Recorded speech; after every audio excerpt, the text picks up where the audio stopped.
Untold Miracles listeners community, I am so excited for you to listen to this episode with the one and only Sage Steele. She is one of the most respected commentators on ESPN. She is a woman of color, and she has paved the way for so many women to believe in their dreams and go out there and make it happen. I learned so much from her. I'm going to go back and listen again because there's just so many great takeaways.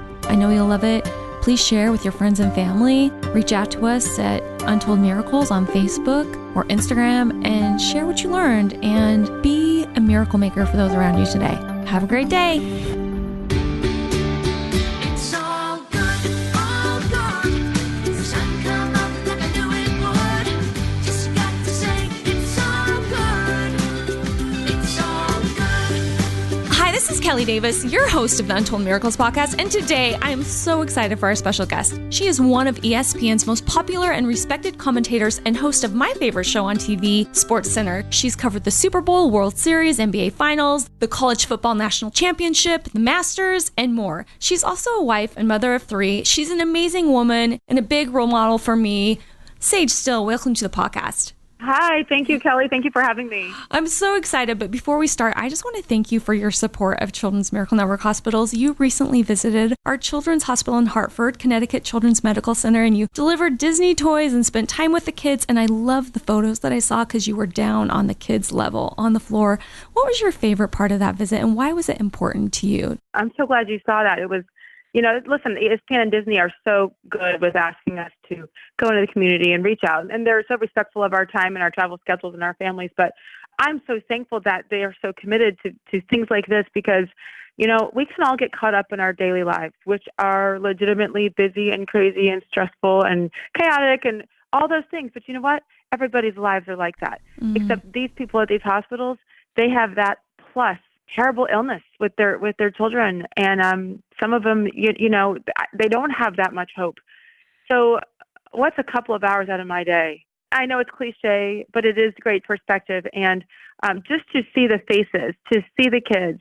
And I'm now trying to find a way to have my kids go, even if it's once a month for a couple hours, just to sit in the room and play tic-tac-toe or play, little card games with the other kids or color. It will help those kids there, but it will help mine as well to just never forget how blessed they are.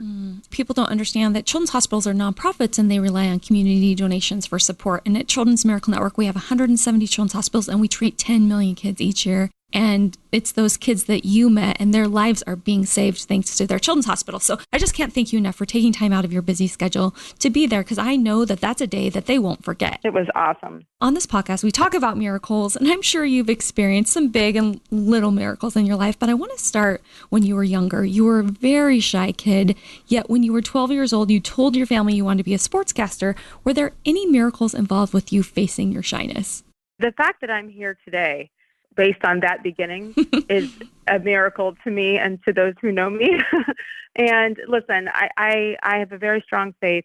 And so I sometimes struggle to use the word miracle with myself, maybe with things like that.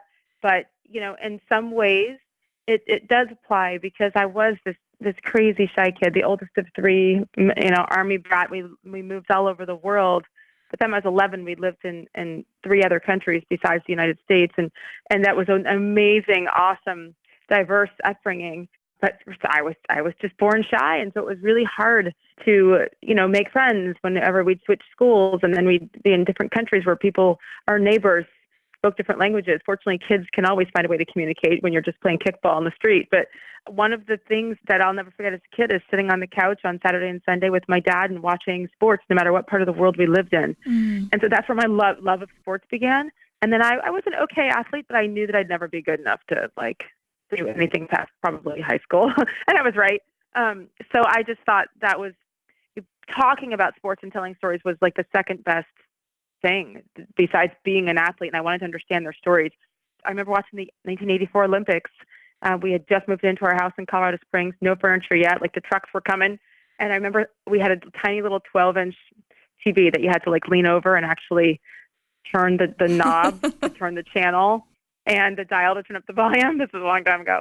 And the Olympics, watching it, I was like, I have to be part of the story somehow. So I told my parents and my younger brothers, and listen, I have the most supportive family in the history of families. Like they're the best. But they kind of laughed and they're like, how are you going to do that, hon? And listen, we support you. We'll do whatever it takes. But sweetheart, you're going to have to talk and you're going to have to change in order to make it. I will tell you, I'm now almost 47 and I still walk in a room and I get a little nervous and I have to flip that switch. But I still feel shy sometimes. It doesn't go away. Right. It really doesn't go away. So every day, sometimes I shake my head because I'm like, wow, I made it. Sometimes I don't know how the heck it happened, but I'm here and I'm not leaving until they kick me out. You have one of the most coveted jobs in the country. You're hosting SportsCenter, and there are so few spots available at the top. When I was 30 years old, I called Dan Patrick because I've always dreamed of being a sportscaster, and I wanted to do that. And he's like, Kelly, it's a huge sacrifice. You're going to work in some podunk market for peanuts, and there's just really few spots. And so you earned one of those few spots. Sometimes, Kelly, I need to hear that. So I appreciate you saying it because, again, you get caught up in every day, and it is such hard work. My specific dream was to work at ESPN. And then in college, the specific dream was to co-host SportsCenter. So the fact that I'm able to live that out is so rare and is miraculous in many ways. So I really try not to lose that perspective. You have to work at it, though, just like anything, because you can get caught up, you can get hurt, and a lot of things. It's just life. But otherwise, like, I'm trying to force myself to smell the roses because of the trek it took, the difficulty it took, and the awesomeness, and so many awesome memories too. But when all you know to do is to push and climb, how do you sit back and just be content? And so I've been working on that a lot lately. No matter what, I'm still doing what I set out to do when I was 12 years old. And that is amazing. And it's such a blessing. Sage, you are a very visible woman of color in sports media, and I think that you're sending an amazing message to women, especially women of color, all over the world. What message is important to you that women take away from your journey? A lot of messages. There still are not that many women of color, especially on the national scene. We've seen it more and more as the mediums have expanded, and thanks to the internet and so many .coms. And there are so many different ways to quote unquote make it and to do this job compared to back when I started, in 95. And it was literally, you have your 4 local stations and then you have a couple of cable networks and that's it. There was no internet, gosh, I'm ancient, but hey, I'm your age, so don't call me ancient. Okay. I take that back. We are fabulous. We have come so far. We have progressed so far to the point where I look around and I'm like, gosh, there's women everywhere. I still need women to understand and to not forget those who came before us. But I still believe, obviously, we deserve to be here. However, I don't want to be here just because I'm a woman and a woman of color, which I have been told by people, and that has gotten back to me too, that even quote unquote friends have said, well, we know why she's there. Oh, wow. Not only is she female, she's a Black female. Double check on the boxes of diversity for these HR departments, right? Especially on a national level. Fine. People can say that. Men, women, others can say that. But at the end of the day, you don't get to any level in any profession and stay there unless you're doing something right and doing something well. Because at the end of the day, people might like you and you might be a really hard worker and a good person and everybody's friend and so positive. But if you don't produce, you're out. It's a business. And I agree with that. I need to earn it. I also think as women, how you present yourself is really important. And I'm kind of old school with it, like it or not. And listen, fashion, style, all those things, they matter, right? And especially for some of these young women, you're trying to create your brand, or older women, you're trying to maintain a brand.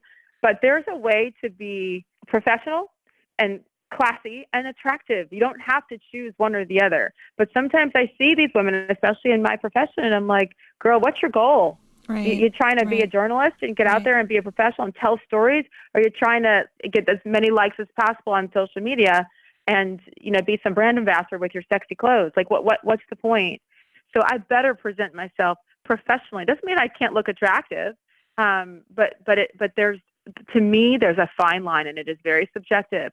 But as women, we owe it to ourselves and to those who came before us, and to those who are watching us right now, to do it the right way. And deep down, we all know what the right way is.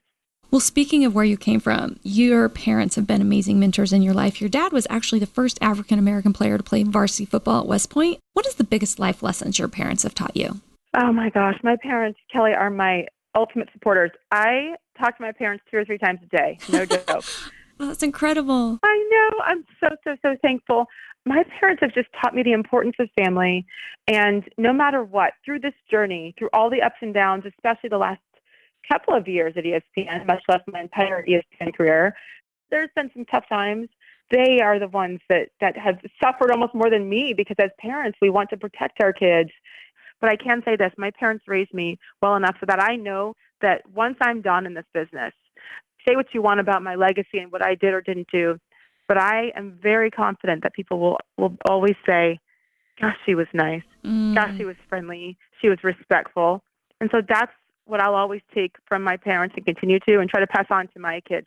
But what did I do to deserve such a great family? And it's very humbling. As a public figure, you've faced some criticism for speaking out on your beliefs. You've dealt with some racism, with death threats. How have you gotten to the place where you have been able to not let those haters matter? It is the beauty of aging, honestly. It is exhausting. Like, you can sit there and judge yourself based on what people say about you. And I just realized that, my goodness, if you judge yourself on what others think, you're in trouble, good or bad. Right. And my mom always says it to me too. When people say nasty things, usually for no reason, even if it's someone that you're working with or whatever, quite often it's not about you. It's about something that's lacking in their life. So I just was able to step back and say, okay, if this is what comes with success and with having an opinion, then so be it. I'm very limited with my opinions, because I just realized it's just not worth it. And I'm not trying to change anybody else's mind, so I don't want you to change mine.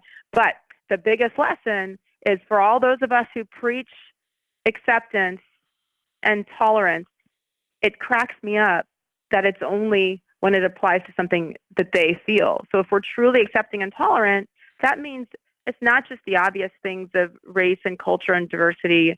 It's also diversity and acceptance of thought and people who do think differently. Thank you so much for sharing that. You've spoke a lot about owning your failures as much as your successes. Is there a particular failure in life that catapulted you to your success? I love where I went to school. I went to Indiana University, best 5 years of my life. It was so much fun. It was perfect. But it was probably not the best school for me academically, because it was big, really too big. But I didn't know it till many years later, frankly. I just struggled. I didn't, and to this day, I struggle retaining information. If people knew what it took to get me on the air every day, what I have to do personally to prepare and to feel confident to go on, it's comical. It's not cute, but I figured myself out finally. Point being, at IU, I really struggled. I mean, academically, I had not 1, not 2, but 3 straight semesters with a GPA below a 2.0. And that was not because I was out partying. I wish it had been. It wasn't. It was because I just couldn't retain the info, and I struggled, and I didn't ask for help. I just didn't do it because I was embarrassed. And so then I got a letter from the dean of my school, who said, you have 1 semester to get your grades up to a 3.0. And if you don't, then not only are you going to be kicked out of Indiana University, you'll never, ever be welcome back to any of our 8 campuses around the state of Indiana. I was mortified. He called me an embarrassment to the university. He mocked me. And that devastated me, because I knew that I was trying. It's just, I had some blocks and some issues with learning. And I never got that 3.0, but I know that they saw my efforts, and I was finally, I put my pride aside and my embarrassment aside and went and got help.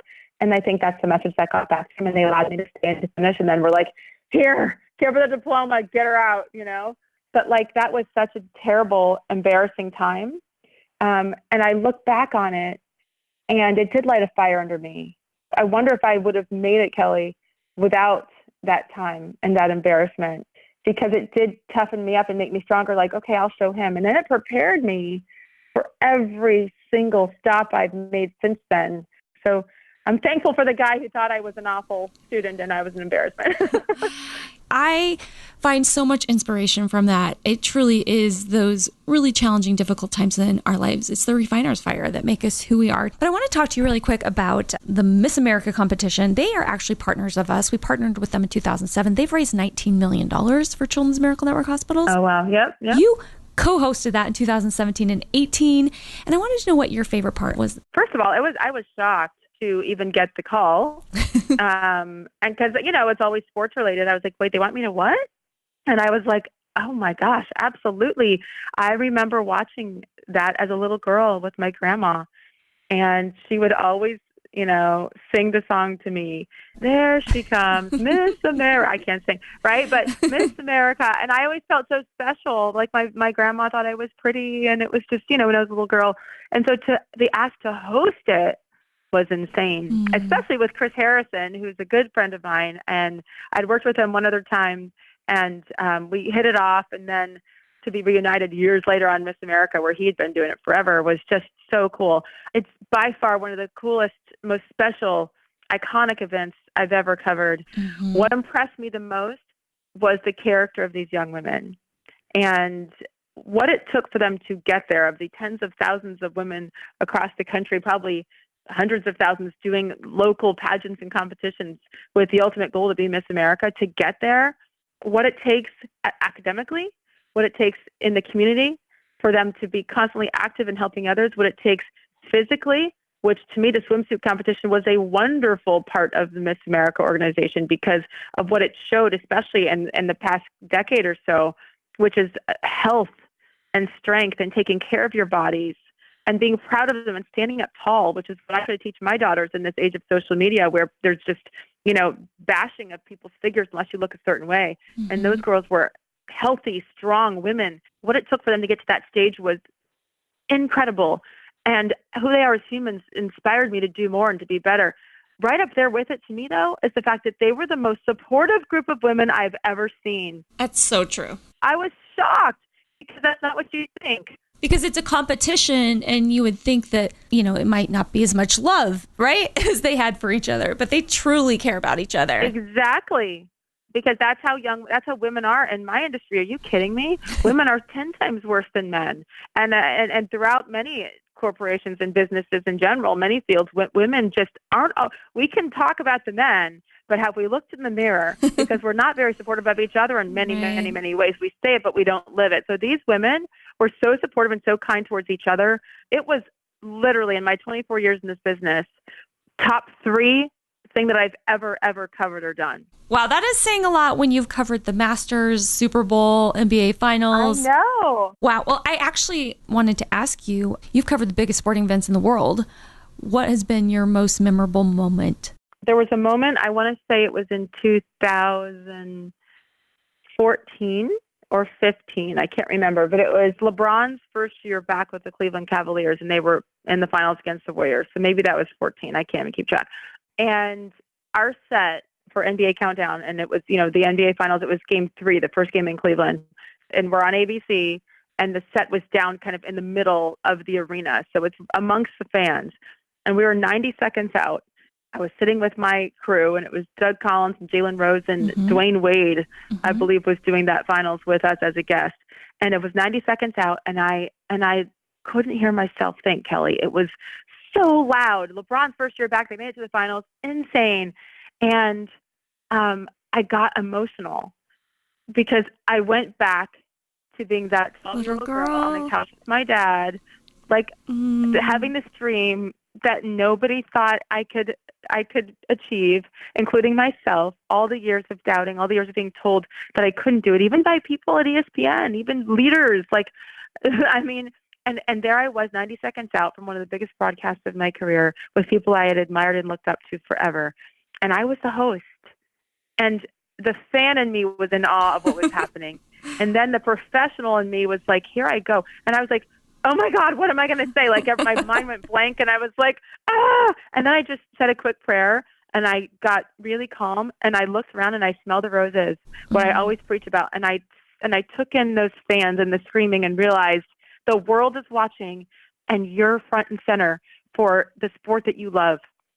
I'll never forget that moment. I have goosebumps. Yeah, it was so cool. And if we do forget that feeling, that's heartbreaking. And I think we need to make a change in our lives, no matter what we're doing, if you lose that passion. But the NBA Finals are my favorite event that I cover every single year. The Masters has been wonderful for many reasons, very different. That's not my strength is golf, but I love it and I respect it and I'm learning. And again, women, much less Black women, covering the Masters doesn't happen, right? Based on never. this history. And so that has been awesome. The World Series, the first one I covered was the Cubs, which is my favorite team, just a couple of years ago. I think I've said this before. I'm really, really proud of our Veterans Day coverage, and I've been able to do that live at Arlington National Cemetery with my dad live on SportsCenter, like things that really, really matter besides just the athletic part of it. I literally consider myself the luckiest girl around to be able to have this job. It's crazy. Is there a most proud moment of your career to date? I mentioned the Arlington National Cemetery, the Veterans Day broadcast we were able to do, and my dad, and they at the last second asked him to come on. He was like, no, and he did, and it was all impromptu, and it was one of the most difficult things I'd done because of what it meant to my family. His father, my grandfather, buried just a couple hundred yards away from where we were standing. He was my biggest fan, and at Arlington National Cemetery, like just full circle to be hosting that sports show amongst all those people who gave their lives for me to have the ability to do it, along with my dad. Like, it was insane. I think I am so much tougher than I ever thought I was. And I continue to prove that to myself in my own, private little ways, some public, I guess. And I'm really proud now, looking back, at somehow finding the strength to push through and not believe what people said and not doubt myself, or not at least fully believe the doubts that were going through my own head about myself. I didn't know that I was doing that at the time. Now I know what it was, and that it was, the support from family, and a grit and a determination I didn't know that I had. But just to not quit when I really wanted to quit, because at times it was hard and it hurt and it was embarrassing and other things. So overall, I'm just proud that through these 24 years, I grew a skin thick enough to be able to handle it and not let anyone else take me away from that dream. Because what if I had listened? What if I had believed the doubters even more than I already did? Gosh, that would have been tragic in my own little world to have never truly given it a shot. Well, I love you sharing that story about pushing through your fear. I heard a quote yesterday, and it was like, faith and fear are both imagined. So why not lean into our faith? Faith and fear are both imagined, right? We can step into our faith and imagine, or we can step into our fear and imagine. So why not step into our faith? And I think that's what you did. Like, you stepped into believing in yourself, knowing that you could do it. I did, but I just didn't know it. Like, I didn't even know that I was doing it. I was like, well, this is what's next. I want this. You just go. It's like, you don't even think, it's just the next step. Right. And it's crazy. And that's what's cool about having been around for a while, and just the maturity that comes with it is to step back and say, oh, wow, you did display that. So now I recognize it and I can apply it. And after, a tough pre-show yesterday afternoon, then I know that I have it in me to flip that switch and to not let that affect me and my performance, frankly, once that light goes on. No one else cares what's happening. So you're right. It is a choice. And everything is a choice. That I have a chalkboard at the bottom of the staircase over back near my laundry room where the kids come down in the morning, and it's happiness is a choice. And it's cliche, but it is, right? And so you can be miserable, you can be mad at me, you can be whatever, but like, that's your choice. I have a couple quick fire questions for you before we end. Dairy Queen is actually one of our corporate partners. They've raised $150 million for us. Is it true that you worked at Dairy Queen? That was my first job. I was 15 years old. I lived in Colorado Springs, and I worked at a Dairy Queen, in the Springs, and I had at the time, I call it my Little Red Riding Hood outfit, because I had to wear a red scarf on my head, then red and tan top and khaki pants. And literally, thank God I don't have a picture, because my kids would die. But it was, let me tell you, the training that went into making sure I could get the curl right on top of the cone, and the blizzards. We would do all kinds of, we would experiment with all these different blizzards, create our own flavors. When the bosses would go home at night, it was the best. I don't know if you know, but once a year, Dairy Queen donates the cells from their blizzards to our children's hospitals all over the country. Oh, no, I And they didn't. raise millions of dollars for us. So I was just curious if that you actually were a Dairy Queen and making those blizzards. That's awesome. Oh, heck yeah, I was. What is the life mantra that you like to live by? Well, that's easy. With my dad at West Point, it was something he made us memorize. It's the cadet prayer. It's part of the cadet prayer. Mm-hmm. And it goes as follows.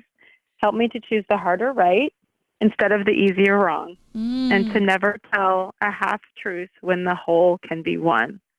Harder right, easier wrong. And oh my goodness, it can be really annoying because we all have those moments when we know what we should be doing and it's harder and we know it's wrong, but we do it anyway. And so, and literally you can apply it anywhere, in business, at work, at home, in relationships, at the grocery store, wherever you choose to actually acknowledge it. There is a right and a wrong way to do things. And I use the grocery cart analogy all the time, though, because it's like, okay, I live in New England. It's snowy and cold for like 10 months a year, it seems.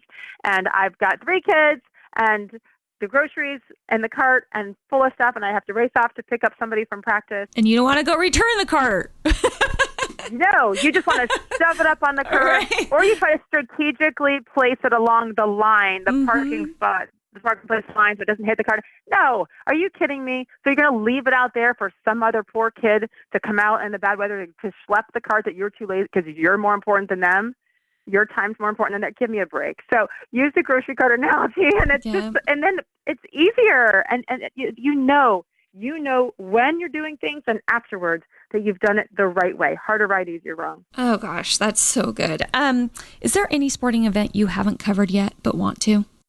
Yes, I'm dying to cover the Olympics, and I don't know how it'll ever happen because, that's an NBC thing. Right. And unless I work at NBC, which I don't see happening anytime soon, I'm Right. thrilled and happy at ESPN, because that's where it all began for me, Right. was the Olympics and watching Carl Lewis and Edwin Moses and Mary Lou Retton and all these from the '84 Olympics. Like, that's where I decided I wanted to do this for a living.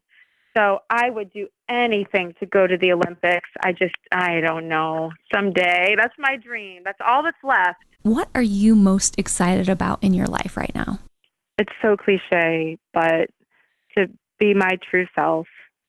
And I've always been that way, I think, with, professionally and personally in many ways. But I don't know. I've always held back a little bit, and this is going to sound really bad. Okay. I've always done everything for everybody else in my life. And that's important as a mother, of course, and a wife, but it's not that healthy. And so I'm making a lot of decisions right now to live a little bit differently and to yes, keep certain people in my life. Again, right? Once you're a mother, those kids come first forever. But first and foremost, I need to set an example for them too, especially my daughters, that it's okay to take care of yourself and make sure that you are living your dreams out. And I don't just mean, at work, because that's easier sometimes than to do it personally, right? I'm really excited to say no to some things, and to say yes to others, and to just think about what I want a little, not every other person in my life. And I mean neighbors, friends. Mm-hmm. I go a little overboard. Boundaries, baby. Boundaries. But again, if I don't want my girls to wait until they're this age to really listen to their own hearts too, I don't. I want them to do it from the beginning. So if I want that, then I have to teach that and I have to live it. And I'm doing it. My last question that I ask to all of our guests is, if there were 3 miracles that you could create in the world today, what would that look like for you? I would, first of all, say a cure for cancer, because it's my father has 2 kinds of cancer. It's a part of our lives daily. And so it's selfish, but it's something that, of course, would help the masses. Peace and tolerance. I mean, I was at the 9/11 memorial a couple of weeks ago with my mother. something. If you haven't visited, to those out there, please do. I think it's just so important to visit. I would love peace in the Middle East because listen, if you follow things closely, it's still a big problem over there, and I worry about everybody. I worry about those innocent people there. So that would be a miracle. Honestly, a miracle for that to happen. Mm-hmm. But if you're asking me for one, I would take that. I mean, so those first two things are, global maybe, but that would make me happy to see that for the globe, for the world. And I think some way, a way for everybody to lead with kindness and put their egos behind them. If you lead with kindness, then everybody kind of wins. Not only do others feel good about how you treat them, but you feel good about yourself. Well, can you imagine the miracles that would happen in the world if we all led with kindness? Like war would end, right? That would solve your Middle East thing, and it would change everything. Exactly. And I also think we do all get so caught up in ourselves, and sometimes it's well intended, but when that happens, I mean, look, we've been talking so much recently about Antonio Brown on ESPN, and oh my gosh, like it's chaos. However, who are we to judge him, right? And like, we don't know what he's going through. I mean, it's not pretty, but, and again, that's a sports analogy, but as a human, what's he going through? So can we lead with kindness in our coverage of him? Right. Can he learn to lead with kindness? Can he learn to take care of himself? Right. So that's my little everyday type stuff, the sports stuff, but I do think it translates. And leading with kindness, you're right, would solve so much. Well, Sage, I'm so grateful for your time today. I just want to acknowledge you for being an incredible human being who leads with her heart and is showing women all over the world how they can live their dreams and impact the lives of others in a miraculous way. Thank you so much.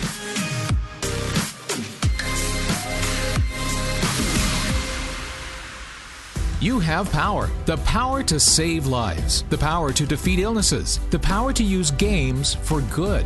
You can be a hero for local sick and injured kids through Extra Life, a 24-hour gaming marathon that supports a local Children's Miracle Network hospital in your community. Join 50,000 gamers from all across the world as we battle the enemy, illnesses, and injuries facing local kids. Play games, heal kids. Find out more at extra-life.org.